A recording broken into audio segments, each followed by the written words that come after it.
อนุบาลได้จักมื้อแล้วยายนี่ สิบ่ได้อาทิตย์ละบ่อาทิตย์นึงแล้วล่ะครับ แต่ว่าอย่างที่บอกไว้ล่ะที่บันเว้าเพื่อไว้ว่าอนุบาล7 มื้อนะครับสำหรับหมูขุนนะครับหรือแล้วแต่สุขภาพและความสมบูรณ์ของลูกหมูนี่แหละที่บอกว่าหรือสุขภาพและความสมบูรณ์ขันยังบ่ขัน7 มื้อแล้วเขายังบ่พร้อมนะครับคำว่ายังบ่พร้อมของอยู่บ้านนี่ก็คือยังกินบ่เก่งยังน้อยอยู่ยังบ่คักใจ ยายก็บอกว่าถ่าไปก่อนเด้อยายบ่ฝ้าวยายบ่ทรงแต่2-3 มื้อพอเอาอยู่ดอกครับกำลังงามกำลังกินเก่งบางเทื่อนี่หมูขุนนะครับจาก7 มื้อก็สิอนุบาลไปจนพุ่นละ8 มื้อ10 มื้อก็มีเด้คันบ่งามอีหลียายบ่ให้ไปดอกใจเย็นๆเดี๋ยวยายสิเบิ่งไว้ให้เขากินเก่งก่อน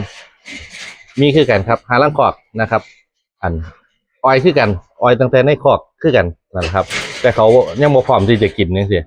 พอออกมาแล้วเขาก็ใช้เวลาในการปรับตัวในการกินอาหารนะครับตัวสิกินเก่งตัวสิตึงคือว่างามแล้วล่ะว่านี่เนาะ